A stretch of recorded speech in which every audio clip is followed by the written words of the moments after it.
Do not be terrified, do not be discouraged, for the Lord your God will be with you wherever you go.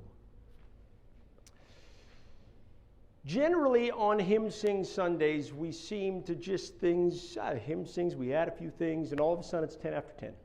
So, I'm going to try and squeeze a few things without missing much, but we might be here 5 minutes or so after the time, if that's okay with everybody, even though it's a beautiful day. So, we're going to get back to our series, The Gospel According to St. John, before too long, but today I wanted to kind of give you a recap or a report on this conference that I went to last weekend. We are a congregational church, and if you said the word congregational to people out there, they might say, well, what is that? And congregationalism has kind of two hallmarks, two distinctives that are important within congregationalism, maybe more than anything else, at least as I understand congregationalism up to this point. Okay? The first is the autonomy of the local church. That is, that each local church is autonomous. We are not answerable or accountable to some hierarchy. We exist independent of other churches. We decide as a congregation what we want to believe. And not yet on that. We're going to get to that. We decide on what we want to, what we believe, what programs we're going to run. We hire our people. We maintain our facility, all of this thing. We're not accountable to some hierarchy. The autonomy of the local church. Second, the freedom of individual conscience. That is, that each person within congregationalism is free to be on their own journey, free to believe what they want to believe, how it makes sense to them, free to interpret the scriptures according to their own conscience. At OCC, the way we say that is we're faith-focused and free-thinking. That is, we believe that faith is important, that it makes a difference, but we're okay to ask the hard questions, and we're okay for people to answer those questions in different ways. We believe in diversity, respect, and theological humility. Freedom of individual conscience. And so within congregationalism, you will have a bunch of different perspectives from individuals and from churches, and everybody's okay with that, right? We, as a body here, we've kind of united ourselves around a particular covenant that we all say when people join the church, but we have no specific doctrinal statement that people have to agree to, okay? The autonomy of the local church, freedom of individual conscience. We are faith-focused, free-thinking. Now, as congregational churches and us, we have decided to voluntarily affiliate ourselves with other congregational churches. And we voluntarily contribute to a pool of resources that has created what we call the National Association of Congregational Christian Churches, the NACCC, or just the NA for short. I'm learning all of this. When I first got here and somebody said the NA, I was like, what? But the NA, that's what it means, the National Association of Congregational Christian Churches. And last weekend was the annual meeting of the NACCC, the annual meeting of the NA. And it was a great time. It was a great time.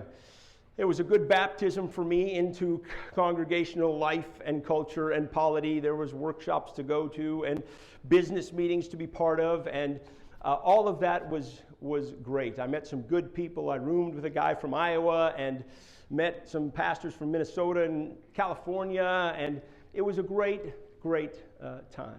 The NACCC's mission is to nurture fellowship among congregational churches and to support ministries of the local church in its community and to the world, all in the name of Christ.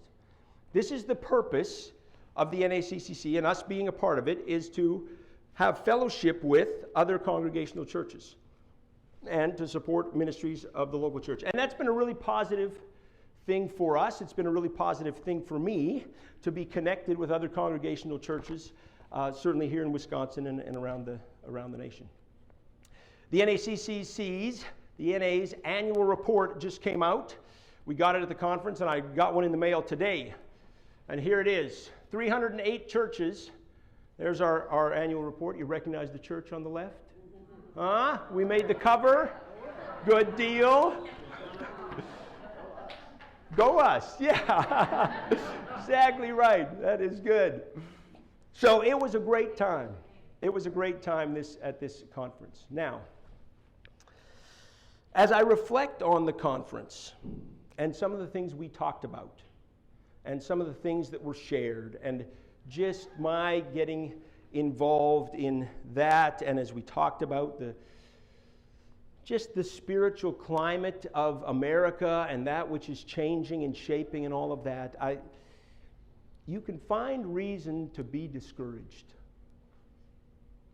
You can find reasons to be discouraged in all of that as I reflect on it. One of the guys that spoke, that presented, a lot of what he said was so helpful.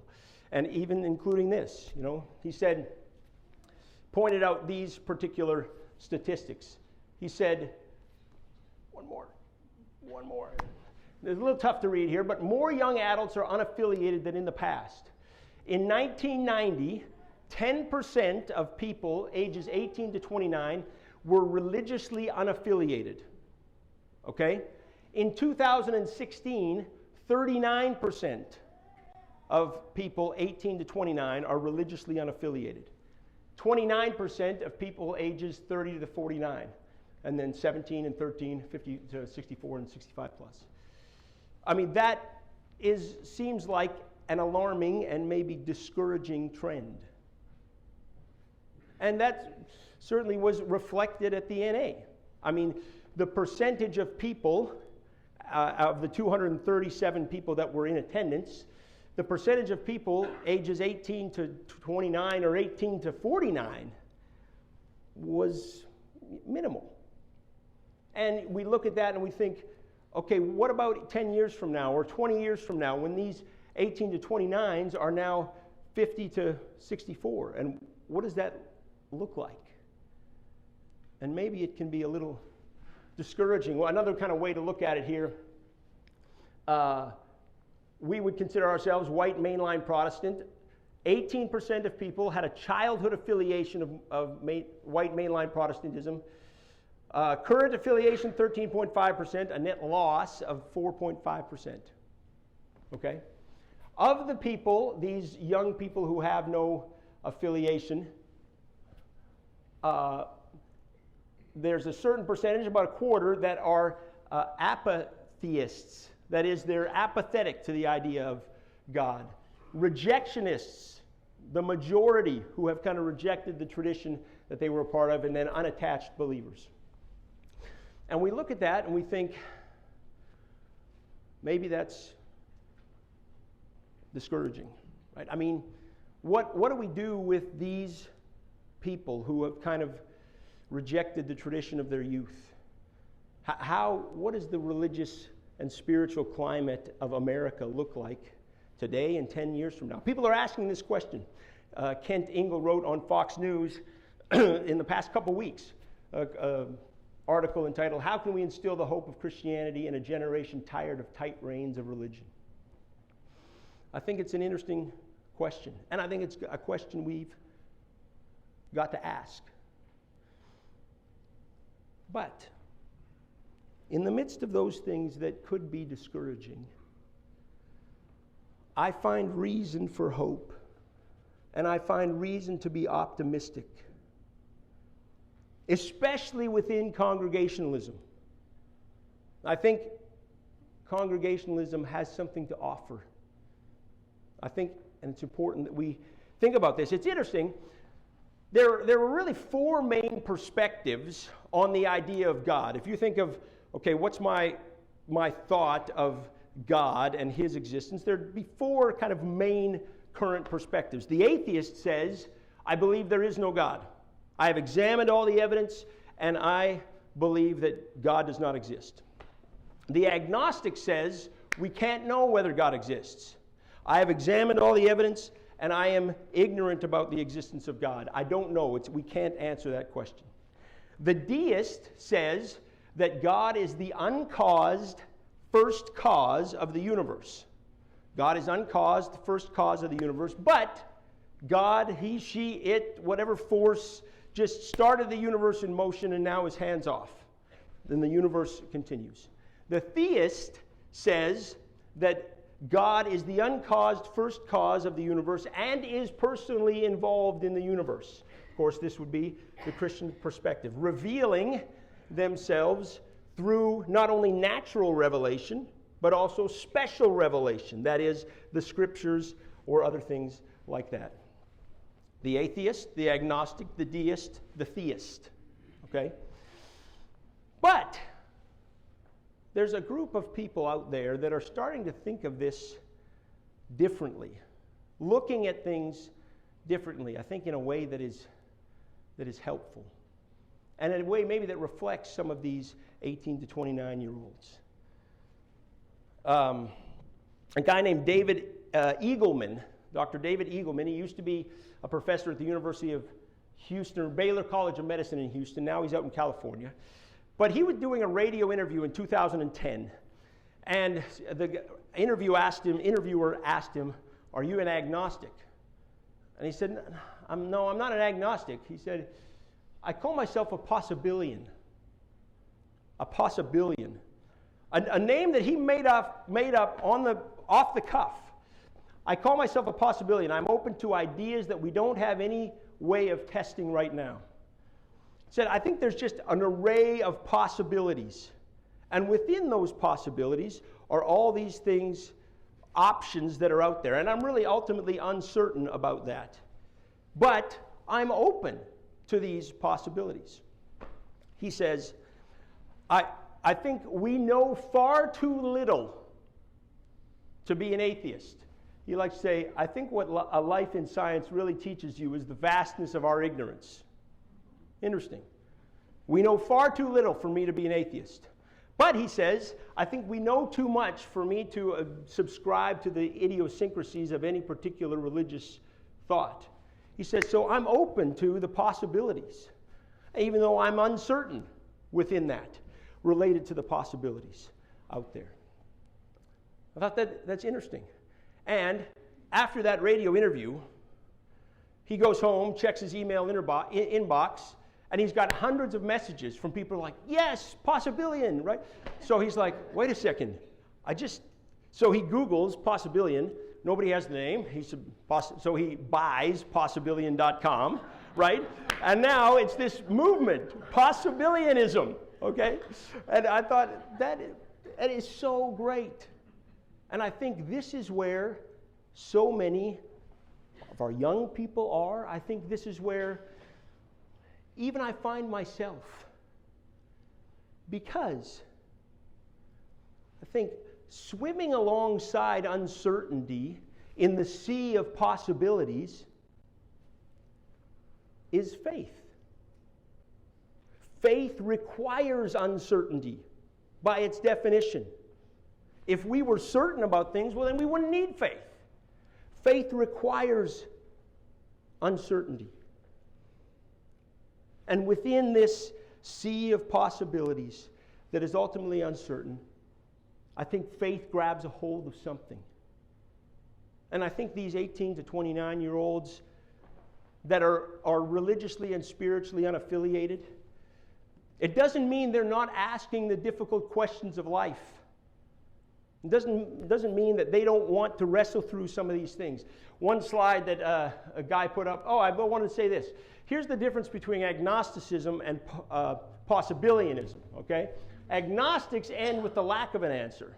Possibilians begin with the lack of an answer.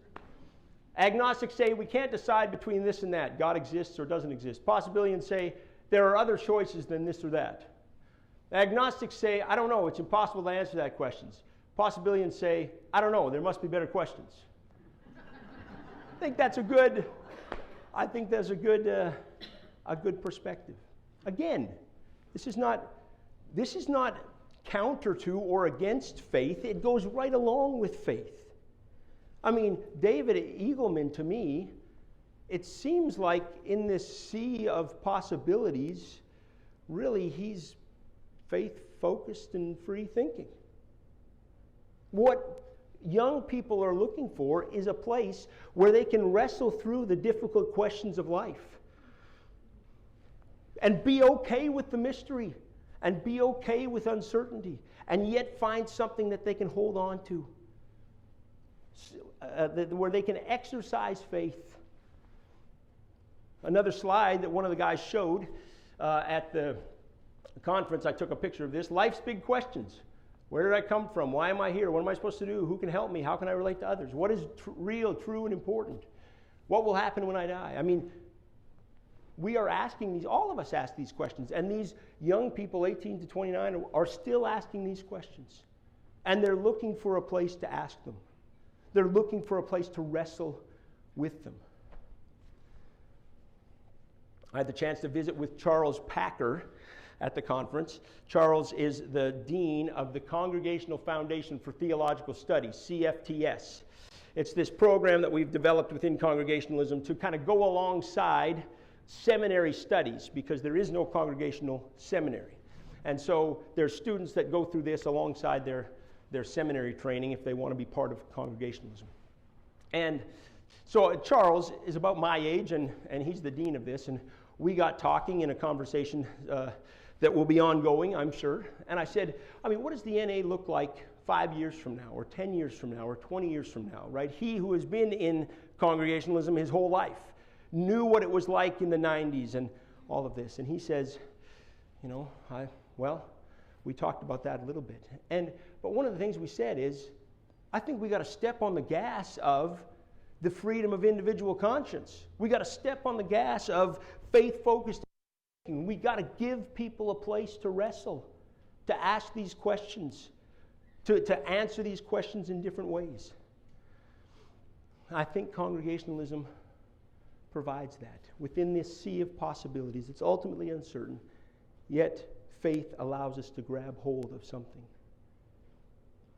And so when I think of the NA, when I think of us as a church and our path forward and some of the changes that we will make and the next number of years and all of that, when I think of myself as a father looking at my kids and the spiritual climate and trajectory of America, when I look at us as humanity, within the sea of possibilities, uncertainty, grab holding to faith. When I hear the God of the Scriptures, who's revealed in the person of Jesus, say, be strong and courageous. Do not be terrified.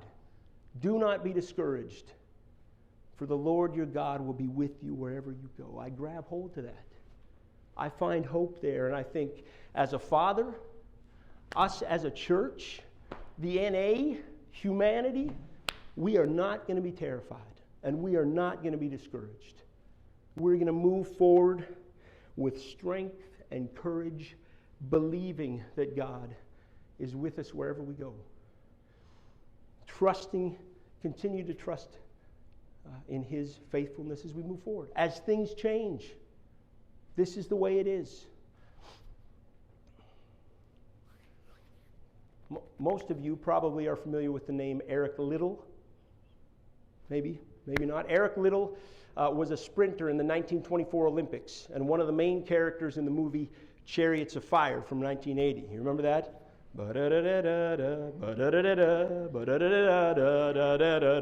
Right, guys running in slow motion? Yeah, okay. Eric Liddell. And he was a sprinter, was going to run in the 100-yard dash. But in the months leading up to the Olympics, the heat for the 100-yard dash was going to be on Sunday. And Eric Liddell, in his faith journey at that point, he was, I'm not going to run on Sunday because I believe that day is sacred. And so he changed his event like 2 months before the Olympics and ran in the 400 meters instead and won the gold medal in the 400 meters. And that you can watch the movie Chariots of Fire. It's a great, great telling of that story. But Eric Liddell, after that time, he could have done anything, I think, with his life in Scotland. But he instead went as a missionary with China Inland Mission to China to share the love of God with people, and ultimately died in a concentration camp in occupied China at the end of World War II. But Eric Liddell, who knew uncertainty that he was moving into, he said, circumstances may appear to wreck our lives and God's plans, but God is not helpless among the ruins. God's love is still working. He comes in and takes the calamity and uses it victoriously, working out his wonderful plan of love. I continue to trust that as well. And Eric Liddell's favorite hymn was the one we're going to sing here in a few minutes, Be Still My Soul. Because there's a temptation to discouragement. There's a temptation to terror or fear. And yet, we say, Be still my soul. Be still my soul. The Lord is on thy side. We're going to trust this. Bear patiently. Be patient in times of grief or pain. Leave it to God to order and provide. In every change, he faithful will remain. In the midst of the sea of possibilities, swimming alongside uncertainty, faith grabs hold of something and finds hope in that. And I think this is what the 18 to 29-year-olds are looking for. I think this is what Congregationalism offers. Faith that grabs hold of something, acknowledges the mystery, but trusts in God's unending love for us. So as we move forward, we're not going to be afraid. We're not going to be discouraged. We're going to be strong and courageous, believing that the Lord our God is with us wherever we go. Let's pray together. Father, we are grateful for your love for us, your presence with us. And Lord, as you have been faithful in the past, so we will trust your faithfulness in the future. And we rejoice in who we are, in your love for us, who we are because of you. And we give you thanks. In Jesus' name, amen.